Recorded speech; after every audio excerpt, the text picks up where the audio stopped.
Hello मित्रों, नमस्कार। मैं रमेश मौर्य और स्वागत है आप सभी का श्री बालाजी पीएससी एकेडमी में। मित्रों, हम पढ़ रहे थे सामान्य हिंदी में समास और समास से संबंधित पार्ट 1 और पार्ट 2 दो वीडियो हम ऑलरेडी अपलोड कर चुके हैं। मुझे उम्मीद है आप सभी ने वह वीडियो भी देखे होंगे। यदि किसी कारणवश वह वीडियो नहीं देखे हैं तो डिस्क्रिप्शन में लिंक दी गई है। आप उस लिंक के माध्यम से समाज से संबंधित जो वीडियो अपलोड किए गए हैं पार्ट 1 और पार्ट 2 उसको भी अच्छे से देख सकते हैं और समझ सकते हैं। ठीक है, तो आज हम देखेंगे, बताइए, समाज से संबंधित अव्ययीभाव समास और तत्पुरुष समास को आप बहुत ही अच्छे से समझ चुके थे। और आज हम पढ़ेंगे, क्या बताइए, कर्मधारय समास। आप कर्मधारय समास को अच्छे से समझते हैं। जिस समस्त पद का उत्तर पद प्रधान हो, क्या बताइए, जिस समस्त पद का उत्तर पद प्रधान हो तथा पूर्व पद व उत्तर पद में उपमान उपमेय तथा विशेषण विशेष्य का संबंध हो, कर्मधारय समास कहलाता है। ठीक है, क्या कहा गया है मित्रों, बताइए। ठीक है, कि जिस समस्त पद का उत्तर पद प्रधान होता है तथा पूर्व पद व उत्तर पद में उपमान उपमेय तथा विशेषण विशेष्य का संबंध होता है, कर्मधारय समास कहलाता है। ठीक है, तो क्या होता है, पहला प्रश्न यहाँ पर यह बन सकता है कि कर्मधारय समास में कौन से पद की प्रधानता होती है। तो कर्मधारय समास में आपके उत्तर पद की प्रधानता होती है। साथ ही निम्नलिखित में से कौन से समास में उपमान उपमेय तथा विशेषण व विशेष्य का संबंध होता है, तो उसका भी आंसर क्या होगा, कर्मधारय समास।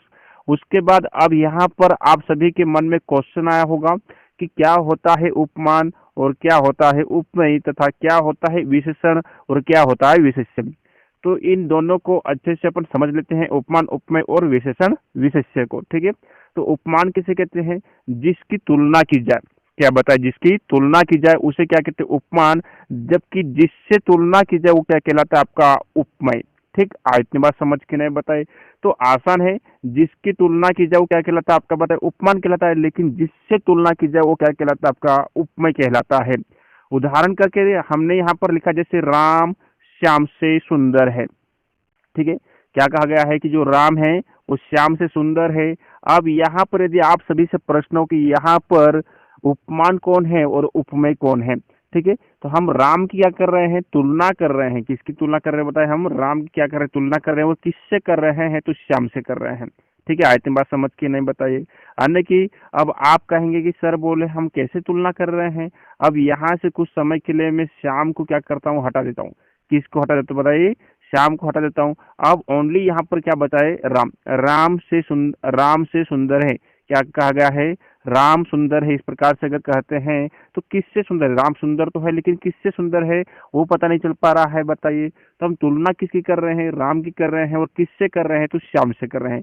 तो जिसकी तुलना की जाए वो क्या कहलाता है, बताए, आपका उपमान। जबकि जिससे तुलना की जाए वो क्या कहलाता है, आपका उपमेय। तो यहाँ पर तुलना किसकी हो रही, बताइए, राम की हो रही है। और किससे हो रही है, श्याम से हो रही है। तो यहाँ पर राम क्या हो जाएगा मित्रों, उपमान। जबकि श्याम क्या हो जाएगा, उपमेय। ठीक, इतनी बात समझ के नहीं बताइए।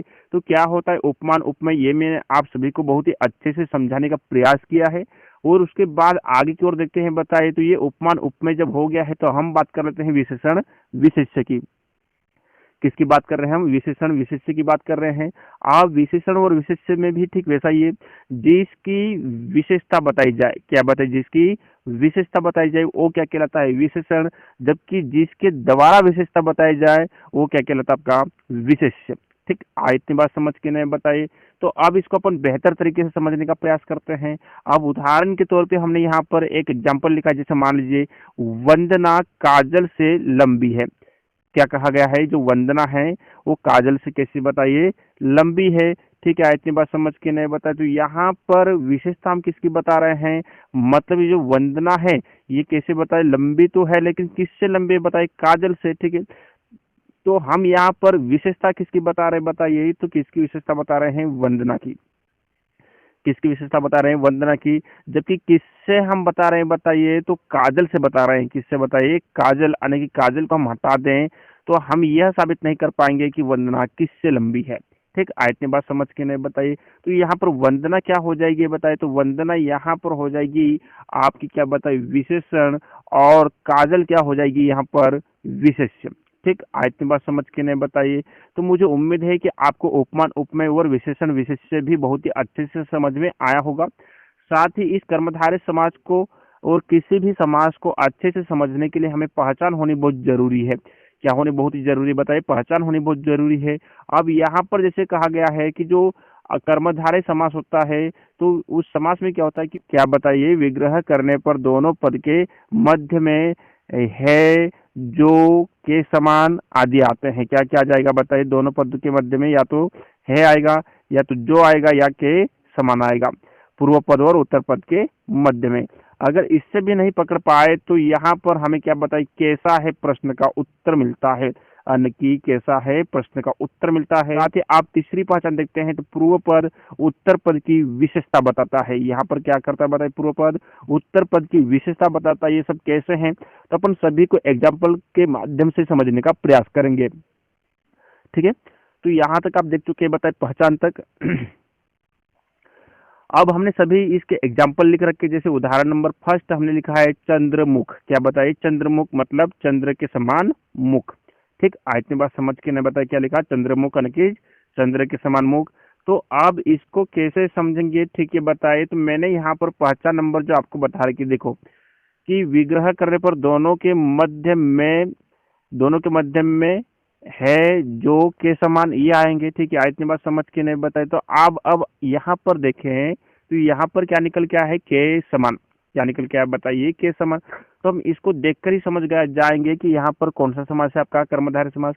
अगर पहले से समझ में नहीं आया, पहचान पहले से समझ में नहीं आया, तो पहचान दूसरे से आप समझ सकते हैं। कैसा है प्रश्न का उत्तर मिलता है। तो यहाँ पर आप देख सकते हैं कि ये जो मुख है वो कैसा है। क्या बताइए, मुख कैसा है बताइए। तो मुख कैसा है, चांद के समान है। कैसा बताइए, चांद के समान। तो यहाँ से भी आप समझ सकते हैं। साथ ही अगर मैं तीसरी यानी कि पहचान से समझाना चाहूँ तो पूर्व पद उत्तर पद की विशेषता बताता है। मतलब यहाँ पर पूर्व पद क्या है बताइए, तो चंद्र, और उत्तर पद क्या है, मुख। ठीक है, तो मुख कैसा है, तो मुख चंद्र के समान है। तो पूर्व पद क्या बता रहा है, उत्तर पद की विशेषता बता रहा है। तो इस प्रकार से आप सभी को समझ में आया होगा। अगला एग्जाम्पल है मर्ग नयन। अब मर्ग नयन को आप देख, अब मर्ग नयन को जब संक्षेप में कहते हैं तो क्या कह सकते हैं, मर्ग के समान नयन। क्या बताए, मर्ग के समान नयन। तो यहाँ पर भी क्या आ गया बताइए, के समान आ गया। तो आप समझ सकते हैं कि यहाँ पर कौन सा समास है आपका, तो आपका कर्मधारय समास है। तीसरे में देखते हैं नीलकंठ, की नीला है जो कंठ। अब यहाँ पर क्या है, तो आप देखकर ही समझ सकते हैं कि यहाँ पर कौन सा समास है आपका, कर्मधारय समास।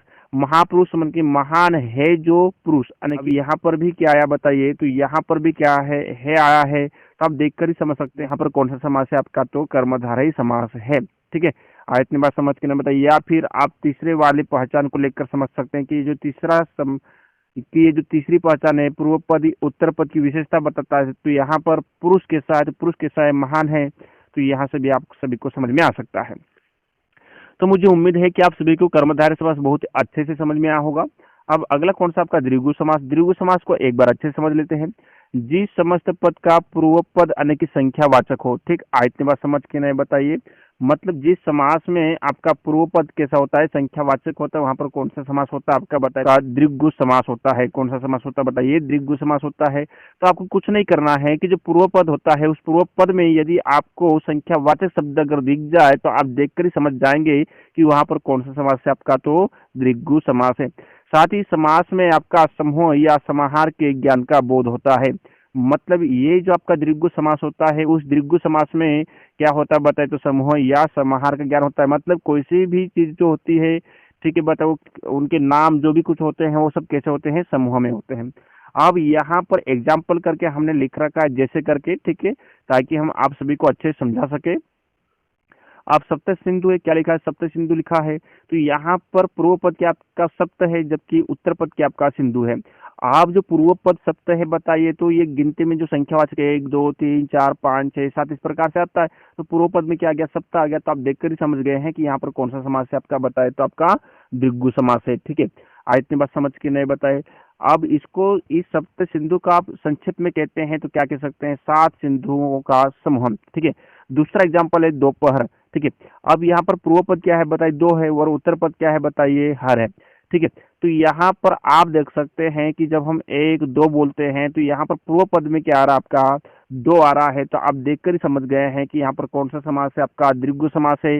और इस दोपहर को जब आप संक्षेप में कहते हैं तो दो पहरों का समूह क्या आ जाता है आपका, दो पहरों का समूह। उसके बाद आगे की ओर देखते हैं तो ये जो चौराहा लिखा, हमने क्या लिखा है, चौराहा लिखा है। तो चौराहा में पूर्व पद क्या है आपका, चो है, जबकि उत्तर पद क्या है, रहा है। अब यहाँ पर इसको जब संक्षेप में कहते हैं तो आप क्या बोल सकते हैं, चार राहों का समूह। मतलब जब चार राह आपस में मिलते हैं तब जाके आपका क्या बनता है, चौराहा। तो यहाँ पर समूह है, क्या बताए, समूह, समूह या समाहार का ज्ञान हो रहा है। आगे जब देखते हैं हमने लिखा है सप्ताह, तो सप्ताह में भी क्या बताए, सप्ताह आ गया है। तो आप देखकर ही समझ सकते हैं कि यहाँ पर जो सप्ताह है एक प्रकार का संख्या वाचक है। ठीक है, इतनी बात समझ के नहीं बताए तो मुझे उम्मीद है कि आप सभी को ये दीर्घ समास भी समझ में आया होगा। दीर्घ समास के बाद आगे की ओर देखते हैं तो ये पांचवा आपका कौन सा आ रहा है, द्वंद्व समास। द्वंद्व समास क्या है, इसको भी एक बार अच्छे से समझ लेते हैं।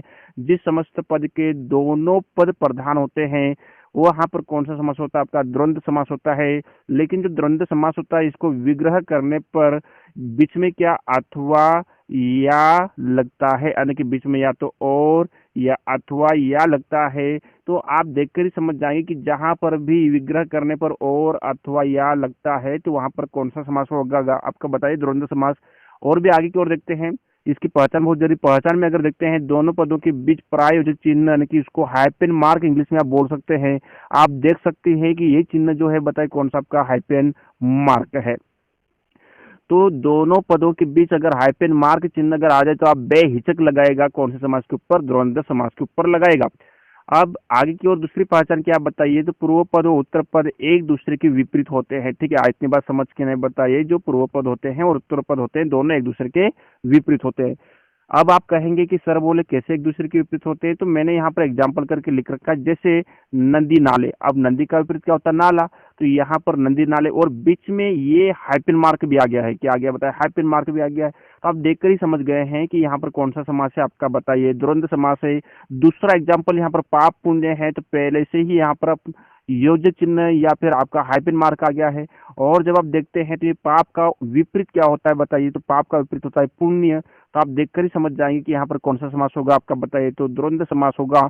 और जब पाप पुण्य को आप संक्षेप में कहते हैं तो क्या कहते हैं बताइए, पाप और पुण्य। ठीक है, आप तीसरा एग्जांपल अगर देखते हैं तो क्या है, तीसरा एग्जांपल आगे पीछे। अब यहाँ पर बीच में हाइपेन मार्क आ गया है, क्या आपका हाइपेन मार्क आ गया, तो आप देखकर ही समझ जाएंगे कि यहाँ पर कौन सा समास होगा, आपका द्वंद्व समास होगा। लेकिन उससे अगर आप नहीं समझ पाए तो कहीं न कहीं पर आगे का विपरीत क्या होता है, तो आगे का विपरीत होता है पीछे। तब भी आप देखकर समझ जाते हैं कि यहाँ पर कौन सा समास होगा, आपका द्वंद्व समास होगा। उसके बाद आगे की ओर जब देखते हैं तो कहीं ना कहीं पर राधा कृष्ण, क्या बताइए, राधा कृष्ण, राधा का विपरीत क्या होगा, कृष्ण होगा। ठीक है, बताइए। और बीच में हाइपन मार्क लगा हुआ है, तो आप देखकर ही समझ गए होंगे कि यहाँ पर कौन सा समास हो है, बताइए। तो यहाँ पर आपका द्वंद्व समास ही है। ठीक है, तो इस प्रकार से आज आपने क्या क्या देखा बताइए, तो आज आपने देखा कर्मधारय समास, और कर्मधारय समास के बाद आपने देखा दीर्घ समास, और दीर्घ समास के बाद आपने अगला देखा द्वंद्व समास। अब लास्ट में बचता है कौन सा, आपका बहुब्रीहि समास, और कुछ अपवाद है बताए, उनको आगे देखेंगे अपन, कब बताए, अगले वीडियो में। ठीक है, तो आई होप, मुझे उम्मीद है आप सभी को यह वीडियो अच्छा लगा होगा, पसंद आया होगा।